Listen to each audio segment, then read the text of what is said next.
The river was merciless that night, a dark, roaring beast swallowing everything in its path. The townspeople stood at the edge, frozen, helpless, watching as the currents dragged away debris, branches, and something else. A faint cry. At first, no one was sure. The wind howled through the valley, carrying the scent of damp earth and fear.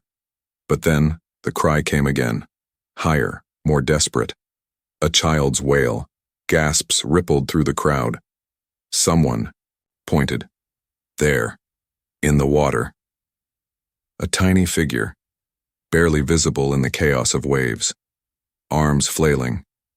A boy, no older than 4, was being carried away by the current. For a moment, silence fell. A dreadful pause where time itself seemed to shudder. Then a blur of movement, a stray dog, lean and scarred from years of hardship, bolted from the shadows. No hesitation, no second thought. He sprinted toward the riverbank, paws pounding against the wet earth. "Stop him!"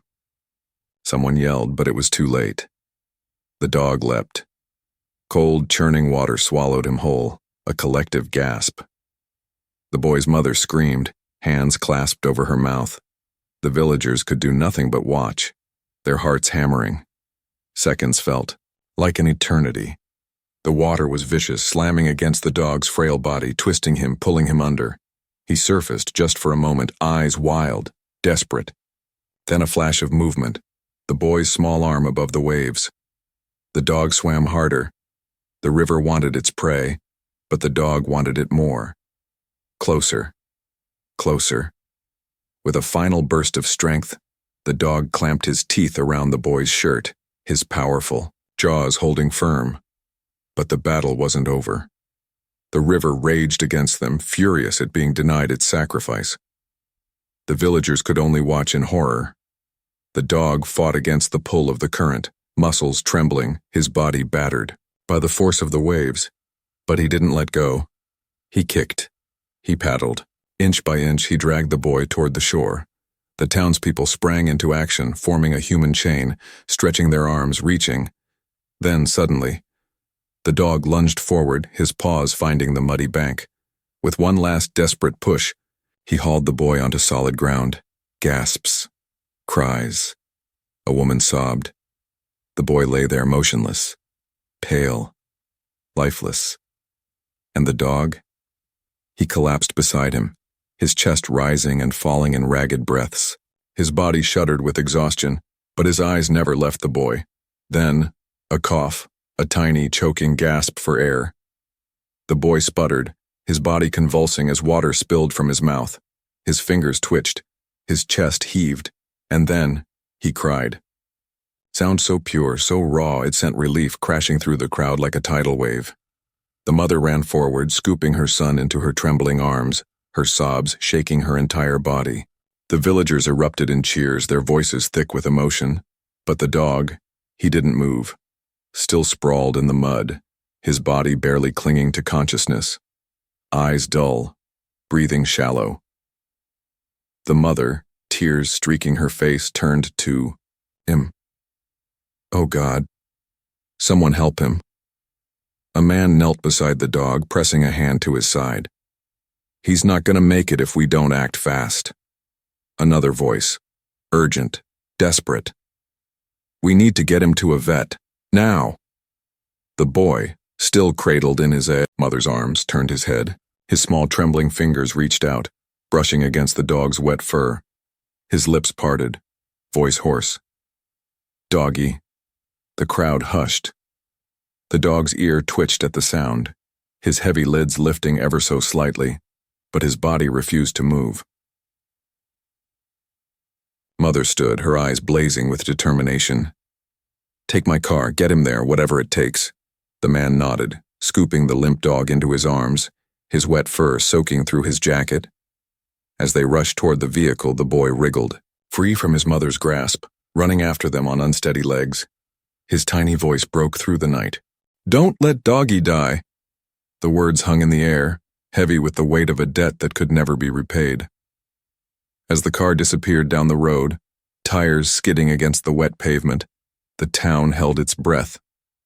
Would the hero who saved a life be able to hold on to his own? The vet's clinic was quiet. Too quiet. The only sounds were the rhythmic beeping of medical monitors and the soft hum of the fluorescent lights overhead. A clock on the wall ticked steadily, counting down an uncertain fate.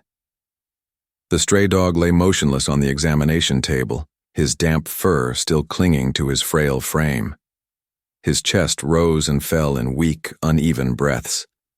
Each movement looked like a struggle. Dr. Harper, the town's only veterinarian, sighed as she carefully examined the dog's pulse. Her fingers lingered on his ribs, too thin, too weak. His body told a story of a life lived in hardship, of hunger, of cold nights spent curled in dark alleyways. The front door burst open. The boy's mother rushed in, her cheeks still wet with tears. Just behind her, small footsteps shuffled hesitantly. Forward. The little boy clutched his mother's coat, his wide, fearful eyes darting toward the examination table. Is he? Her voice broke before she could finish. Dr. Harper hesitated, looking down at the limp body on the table. He's alive, she said, but her tone was cautious. Barely. He lost a lot of energy fighting that current. His body was already weak, malnourished, exhausted. Right now all we can do is wait. The mother exhaled shakily, but the little boy wasn't listening. He let go of his mother's coat and took a cautious step forward, his tiny fingers gripping the edge of the examination table. Doggy? His voice was small, uncertain. No movement, no reaction. He sniffled. His eyes shimmered with unshed tears. Wake up, doggy. Still, nothing.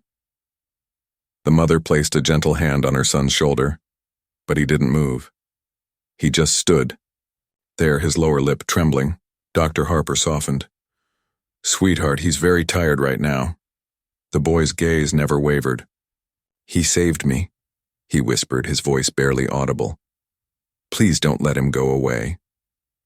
Dr. Harper sighed, glancing at the mother before gently placing a reassuring hand on the boy's small back. We're doing everything we can. The next few hours passed in agonizing silence. The boy refused to leave. He sat cross-legged on the floor beside the table, his chin resting on his knees, his small fingers occasionally reaching up to brush against the dog's paw. His mother tried coaxing him away, but he wouldn't budge. He saved me, Mama.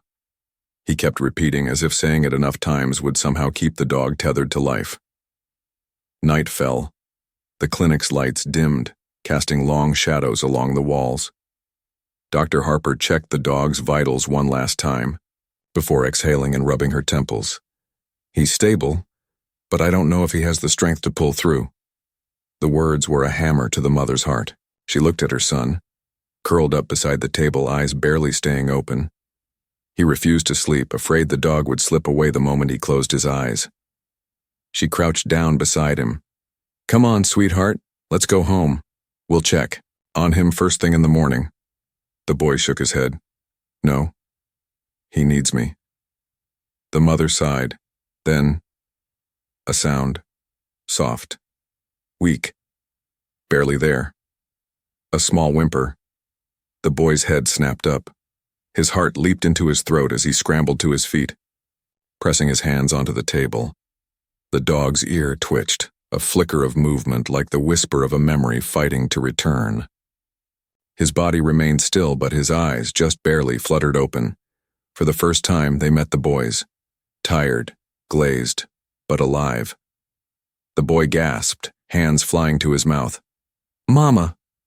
Dr. Harper was already moving. She checked the dog's pulse, her fingers brushing against his damp fur. His heartbeat's getting stronger, she murmured in disbelief.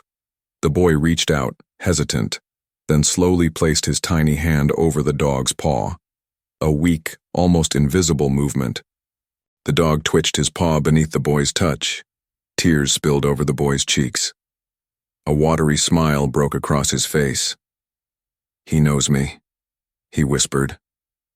Dr. Harper exhaled, shaking her head in amazement. Looks like he's got a reason to fight, after all. The mother swallowed hard. watching as her son, so small, so full of love, held onto the creature that had risked everything for him. And the dog, despite his pain, despite his exhaustion, despite the odds stacked against him, was holding on right back. The next few days were a battle, a slow, agonizing fight for survival. The stray dog, though alive, was far from safe. His body was weak, his energy drained. Every breath seemed like an effort, every twitch of his muscles, a test of his endurance. The little boy refused to leave his side. At home, he barely touched his food. At night, he tossed and turned, dreaming of dark waters and the desperate struggle to reach the shore. Each morning, he raced to the clinic before the sun had fully risen, his heart hammering in fear that the dog might not have made it through the night. The clinic had become a second home.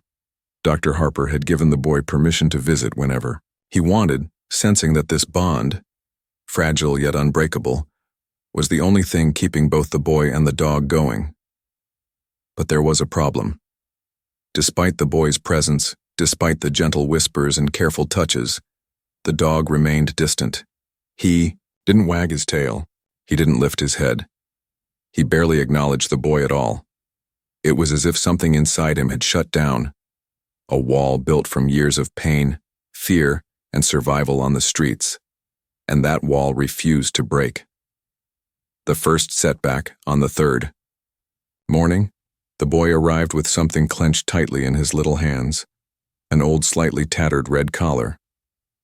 It was Max's, the boy told Dr. Harper quietly. Max, their family's old Labrador. He had passed away the year before, leaving behind a hole in the boy's heart that no one had been able to fill, until now. The boy approached the examination table carefully. "Look," he said, holding out the collar. "It's yours now, okay?" He moved to gently fasten it around the dog's neck, but the reaction was instant. A deep, low growl rumbled in the dog's throat. His ears flattened, his muscles tensed, his body coiling like a spring. The boy froze. For the first time, fear flickered in his eyes. Dr. Harper stepped forward immediately, placing a steadying hand on the boy's shoulder. "It's okay," she said, her voice calm but firm. "Step back slowly." The boy did as he was told. The dog didn't lunge, didn't snap, but the growl remained, a quiet warning sound that spoke of deep-seated mistrust. The boy's hands trembled. "He doesn't want me." His mother, who had been watching from the doorway, stepped forward. "Sweetheart, he's scared. He's been alone for a long time." The boy looked at the dog, this hero who had risked his life to save him. And yet now, that same hero seemed unwilling to let him in. Memories of the past that night, the boy sat curled up on his bed, staring at the collar in his hands. Tears pricked his eyes. "What if he never likes me?" he whispered. His mother sat beside him, brushing a hand through his hair. "Do you know what trust is?" The boy sniffled. "Yeah. It means you believe in someone." "That's right," she said. "But trust isn't something you get right away. It's something you build. And sometimes it takes time." The boy was quiet for a long moment. Then, without a word, he got up, placed the collar carefully on his bedside table, and lay down, pulling the blankets up to his chin. Tomorrow he would try again. Small steps toward healing. The next day the boy didn't bring the collar. Instead he brought something else, a small soft piece of bread. The dog had refused food from anyone but Dr. Harper. But today, the boy decided to try. He sat on the floor near the table, careful not to get too close, and placed the bread between them. He didn't say a word. Minutes passed. Then, slowly, the dog's nose twitched. His dark eyes flickered toward the bread. His nostrils flared, breathing in the scent. The boy held his breath, a slow, hesitant movement. The dog stretched his neck forward, sniffing cautiously. Then finally, he took the bread. It was a small thing, but for the boy, it felt like the whole world had shifted, pushing too far. The boy's patience grew stronger. Each day he sat near the dog, talking softly, offering food, respecting his space. And little by little, the dog responded. A glance here. A twitch of an ear there. But one evening the boy got too excited. For the first time, the dog had allowed him to brush his fingers lightly over his fur. It was brief, barely a second. But it had happened, and that was enough to make the boy's heart soar. Without thinking, he reached out again, faster this time, eager to stroke the dog's head. But the moment his fingers neared the dog's face, a sharp bark split the air. The boy yelped, stumbling back. The dog was standing now, ears pinned, eyes wild.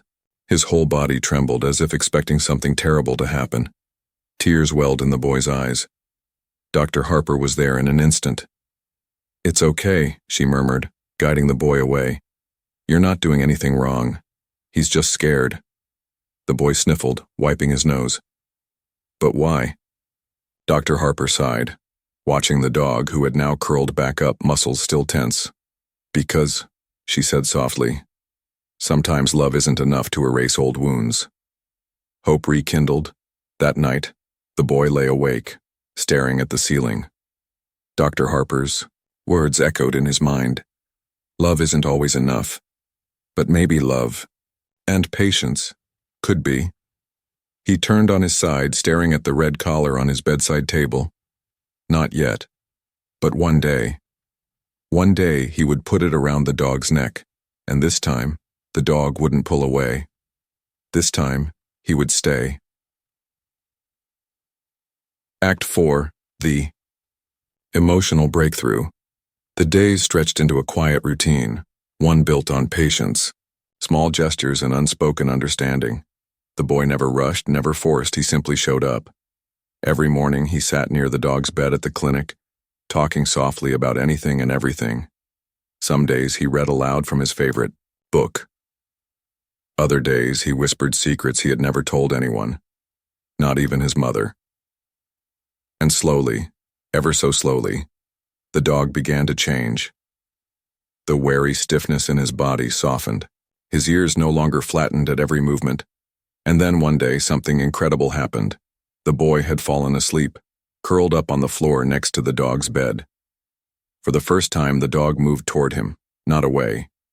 He sniffed the boy's small hand, then tentatively, hesitantly, rested his chin near it, a silent act of trust. Dr. Harper saw it first. She didn't say a word, but her heart swelled in her chest. She knew what this meant. The wall was finally beginning to crack. The test of true loyalty. The boy's patience had earned him a place in the dog's world. But true trust? That required something more. And fate had a way of testing it when no one was expecting it. It was late afternoon when the storm rolled in. Dark clouds swallowed the sky, thick and heavy, crackling with energy. The wind howled through the streets, bending tree branches and rattling window panes. The boy and his mother were driving home from the clinic when the rain started, fast and sudden, turning the roads into slick, glassy surfaces. Visibility dropped in an instant. And then, a blinding flash, a crack of thunder, and the world tipped sideways. The crash, the tires lost grip. The car skidded, swerving uncontrollably on the wet pavement. The boys screamed as they spun toward the embankment.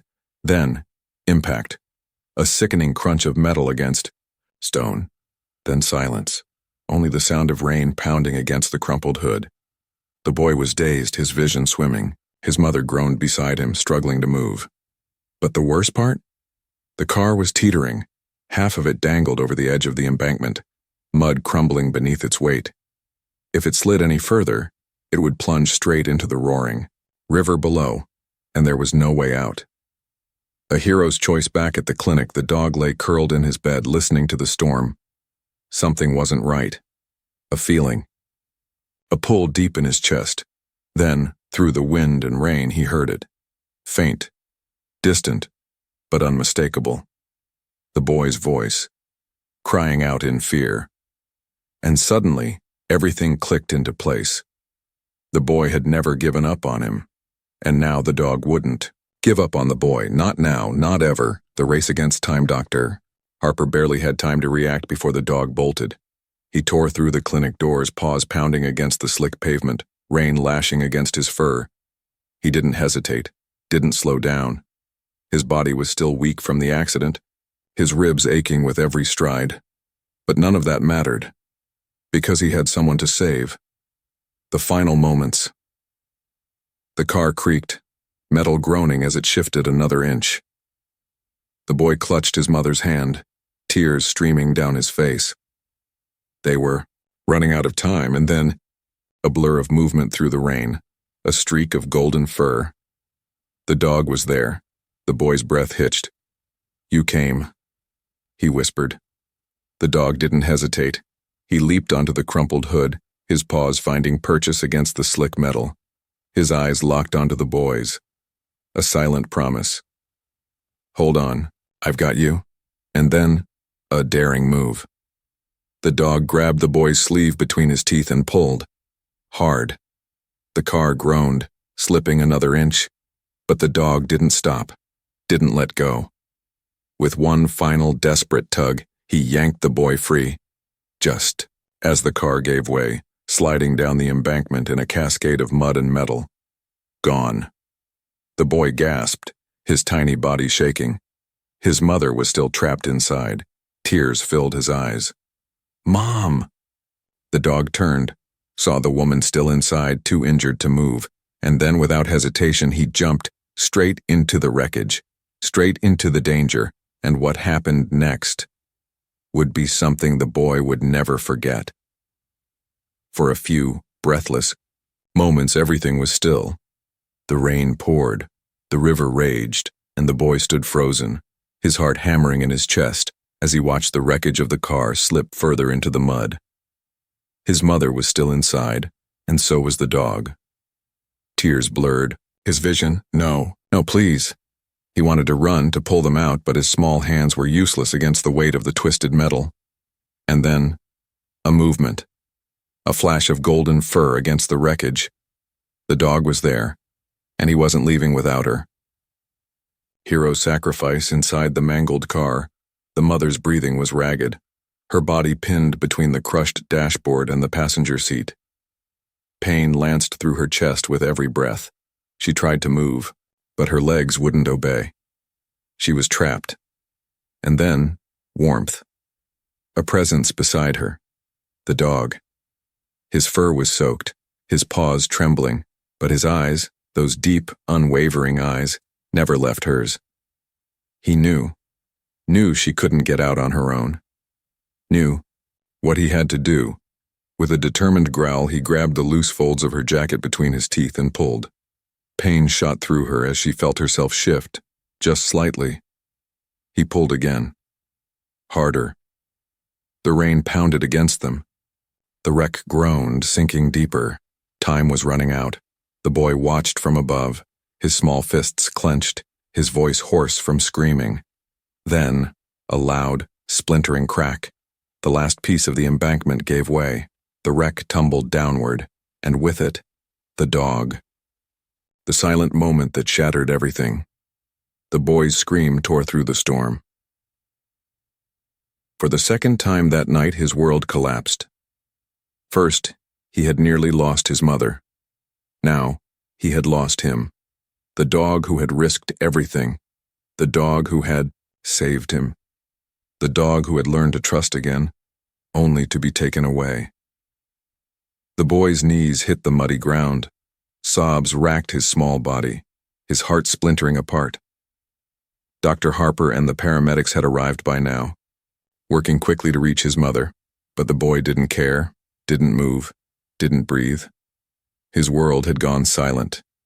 And then, a ripple, a disturbance in the water. The boy's breath hitched, a shadow beneath the surface. And then, a head broke through.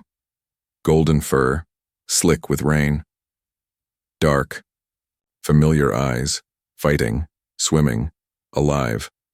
The dog had survived, and in his mouth, the sleeve of the mother's jacket, dragging her toward safety. He had done it. He had saved them both. The moment that changed everything. The rescue team rushed in, pulling both the dog and the mother from the freezing river. The boy didn't wait, didn't hesitate. He ran, straight into the dog's soaked, shivering body. Tears mixed with rain as he buried his face into the golden fur. "You're okay? You're okay." The dog, exhausted beyond measure, simply leaned into him. For the first time, he let himself be held. No fear, no hesitation, just trust. The same trust the boy had given him all along. A new beginning. Days passed. The mother recovered. The boy never left the dog's side, and when the time finally came to decide where the dog would go, there was no decision to be made. He had already found his home. With them, the adoption papers were signed in seconds. But the bond, that had been signed in something much deeper, something unbreakable, something written in the heart. Final scene. The payoff months later on a quiet morning, the boy stood by the river, the very spot where it had all happened. The dog sat beside him, his fur golden in the rising sun. The boy smiled, reaching out, running his fingers through the soft fur, and then, softly, "Thank you." The dog turned, ears twitching, and in response, for the first time ever, his tail wagged, not out of fear, not out of survival, but out of something deeper, something beautiful, something that for so long he had been too afraid to feel. Love. Some bonds are formed in an instant. Others take time, but the strongest ones, they're built through trust, through sacrifice, through moments that change us forever. Have you ever had a pet who changed your life? Share your story in the comments below. If this story touched your heart, hit that like button and subscribe for more stories of courage, love, and loyalty. Turn on notifications so you never miss a story that will stay with you forever. Because sometimes, the heroes we need most walk on four legs.